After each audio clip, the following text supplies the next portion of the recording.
శ్రీ గురుభ్యో నమః. శ్రీమాత్రే నమః. అందరికీ నమస్కారం. అసలు కలి పురుషుడు ఎవరు? కల్కి ఎవరు? ఇంతకీ కలియుగం అంతమయ్యే సమయం ఆసన్నమైందా? అంతమయ్యే ముందు కనిపించే సంకేతాలేంటి? ఇలా ఎన్నో ప్రశ్నలకు సమాధానాలు ఈ వీడియోలో మనం తెలుసుకుందాం. ఈ వీడియోకి ఒక లైక్ వేసి మీ ఫ్రెండ్స్కి షేర్ చేయండి. అలాగే జై శ్రీకృష్ణ అని ఒక చిన్న కామెంట్ చేయండి. అలాగే దయచేసి వీడియోని స్కిప్ చేయకుండా పూర్తిగా చూడండి. కలి ఎవరు? క్రోధ అనే యువకుడు హింస అనే తన చెల్లెలినే పెళ్లి చేసుకుంటాడు. వారికి కలిగిన సంతానమే కలి. అంటే కలి పుట్టుకే వేద విరుద్ధం. ఇక కలిపాలించే యుగం ఎలా ఉంటుందో ప్రత్యేకంగా చెప్పుకోవాల్సిన అవసరం లేదు. ధర్మమా అంటే ఏంటి అనేంత అధర్మంగా ప్రజలు జీవిస్తారు. ఏ కర్మలు పాటించకూడదని పరమేశ్వరుడు చెప్పాడో వాటినే ఆచరిస్తారు. అంతా కలి ప్రభావం అని అందుకే అంటారు. కల్కి ఎవరు? శ్రీ మహావిష్ణువు అవతారాల్లో 10వది అయిన కల్కి రాక గురించి శ్రీభాగవత పురాణం, కల్కి పురాణంలో స్పష్టంగా పేర్కొన్నారు. కలియుగం అంతమై సత్యయుగం ప్రారంభమయ్యే సంధికాలంలో కల్కి భగవానుడు సంభల అనే గ్రామంలో విష్ణుయశస్సు అనే బ్రాహ్మణుడి ఇంట్లో జన్మిస్తాడు. చేతిలో ఖడ్గం, తెల్లటి గుర్రంపై స్వారీ చేస్తూ ధర్మ సంస్థాపన చేస్తాడు. కల్కి అంటే దోషాన్ని పోగొట్టేదని అర్థం. దోషాలను హరించే అవతారం కనుకే కల్కి అయ్యాడు. యుగాంతానికి ముందు కనిపించే సంకేతాలు. కలియుగం అంతం అయిపోయే ముందు కనిపించే సంకేతాల గురించి బ్రహ్మవైవర్త పురాణం, భాగవతం, విష్ణుపురాణంలో స్పష్టంగా ఉన్నాయి. వాటిలో ముఖ్యమైన 20 సంకేతాలు గురించి ఇప్పుడు తెలుసుకుందాం. సత్యం, ధర్మం అనే మాటే వినిపించదు. స్త్రీలను, చిన్నారులను, గోవులను దారుణంగా హింసిస్తారు. అత్యాచారాలు, అఘాయిత్యాలు, గోవధ ఇవన్నీ తరచు చూస్తూనే ఉన్నాం. వివాహానికి కుటుంబాలతో పెద్దలతో సంబంధం లేకుండా తమ నిర్ణయమే అంతిమం అన్నట్టు స్త్రీ పురుషులు వ్యవహరిస్తారు. యజ్ఞయాగాదులు జరగక ప్రకృతి క్షోభిస్తుంది. చెట్లు బలహీనం అవుతాయి. జలాశయాలు ఎండిపోతాయి. సన్యాసులకు స్త్రీలపై వ్యామోహం పెరుగుతుంది. వితంతువులతో కలసి సంతానం పొందుతారు. పిల్లలు కన్నవారిని రోడ్డుపాలు చేసి కళ్లముందేవారు కష్టాలు పడుతున్నా కిమ్మనకుండా సంతోషంగా జీవించేస్తారు. కుటుంబ వ్యవస్థ చిన్నాభిన్నం అయిపోతుంది. ఒకే ఒక జీవితం అంటూ మత్తు శారీరక సుఖాలపై ఆసక్తి పెంచుకుంటారు. గంగమ్మను గౌరవించరు. తులసిని అవమానపరుస్తారు. అందుకే ఆకలిదప్పులు పెరుగుతాయి. రోగం లేని మనిషి కనిపించడు. అయితే శారీరక రోగం లేదంటే మానసిక రోగం ఏదో ఒకటి ఉంటుంది. తినే ఆహారం రుచి తగ్గిపోతుంది. కల్తీ ఆహారం, ప్లాస్టిక్ మిక్స్ చేసిన ఆహారం ఇవన్నీ ఈ కోవకే చెందుతాయి. అపరాధం చేసినవారిని శిక్షించకుండా క్షమించేస్తారు.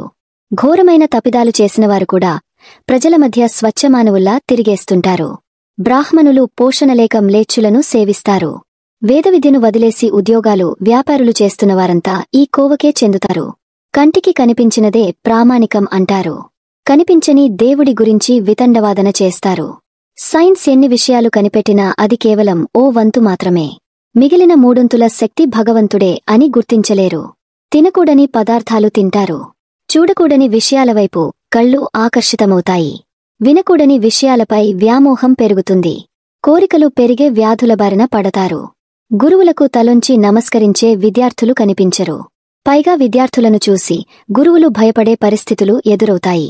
పదవి కోసం, డబ్బు కోసం మూర్ఖులను, భగవంతుడిని నమ్మనివారిని ప్రజలు బలపరుస్తారు. దొంగలే పాలకులుగా మారుతారు. తమ స్వార్థం కోసం ఉపద్రవాలు సృష్టించి ప్రజల్ని క్షోభ పెడతారు. పాలకులే ప్రజాభక్షకులుగా మారుతారు. అనవసర వస్తువులపై పన్నులు విధించి ప్రజల్ని పీడిస్తారు. బ్రాహ్మణులు దైవారాధన వదిలిపెట్టేస్తారు. సంధ్యావందనం చేయాల్సింది పోయి మద్యమాంసాలు విక్రయిస్తారు.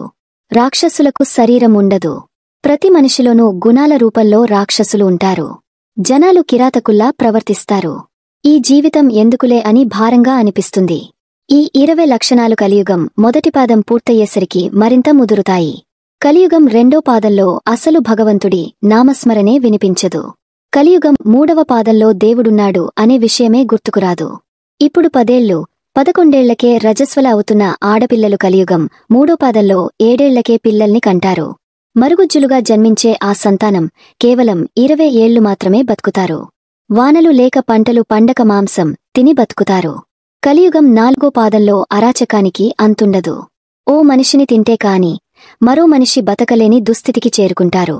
ఆఖరి 100 ఏళ్లలో కరువు విలయతాండవం చేస్తుంది. అప్పుడు వస్తాడు కల్కి.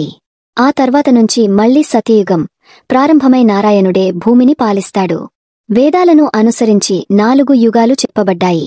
మొట్టమొదటిది కృతయుగం లేదా సత్యయుగం. ఈ యుగం కాలపరిమితి 17,28,000 సంవత్సరాలు. ఈ యుగంలో ధర్మం 4 పాదాలపై నడిచింది. భగవంతుడే భూమిని పాలించాడు. అందుకే ఎలాంటి బాధలు, కష్టాలు లేకుండా ప్రజలంతా ధర్మపరులై సంతోషంగా జీవించారు. రెండవది త్రేతాయుగం. ఈ యుగం కాలపరిమితి 12,96,000 సంవత్సరాలు. శ్రీ మహావిష్ణువు శ్రీరాముడిగా అవతరించిన యుగం. ఈ యుగంలో ధర్మం 3 పాదాలపై నడిచింది. స్త్రీ వ్యామోహం, రాక్షస ప్రవృత్తి కారణంగా ఈ యుగంలో ధర్మంలో ఓ భాగం దెబ్బతింది. మూడవది ద్వాపరయుగం. ఈ యుగం కాలపరిమితి 8,64,000 సంవత్సరాలు. శ్రీ మహావిష్ణువు శ్రీకృష్ణుడిగా అవతరించిన యుగం. ఈ యుగంలో చెడు విద్యలు, దుర్మార్గాలు, స్త్రీలపై అఘాయిత్యాలు పెరిగే ధర్మంలో 2 పాదాలు దెబ్బతిని 2 పాదాలపై నడిచింది. నాల్గవది కలియుగం. శ్రీకృష్ణుడు అవతారం చాలించిన మరుక్షణం కలియుగం ప్రారంభమైంది. ఈ యుగం కాలపరిమితి 4,32,000 సంవత్సరాలు. ఇప్పటికీ 5,000 ఏళ్లు గడిచిపోయాయి. ఈ యుగంలో ధర్మం 3 పాదాలు దెబ్బతిని 1 పాదంపై నడుస్తుంది. ఈ వీడియో కనుక మీకు నచ్చినట్లయితే ప్లీజ్ లైక్ చేసి మీ ఫ్రెండ్స్కి షేర్ చేయండి. అలాగే మా కొత్త వీడియో మీకు వెంటనే చేరాలంటే మా ఛానల్ను సబ్స్క్రైబ్ చేసుకుని పక్కనే ఉన్నటువంటి బెల్ ఐకాన్ను ప్రెస్ చేయండి. ధన్యవాదములు.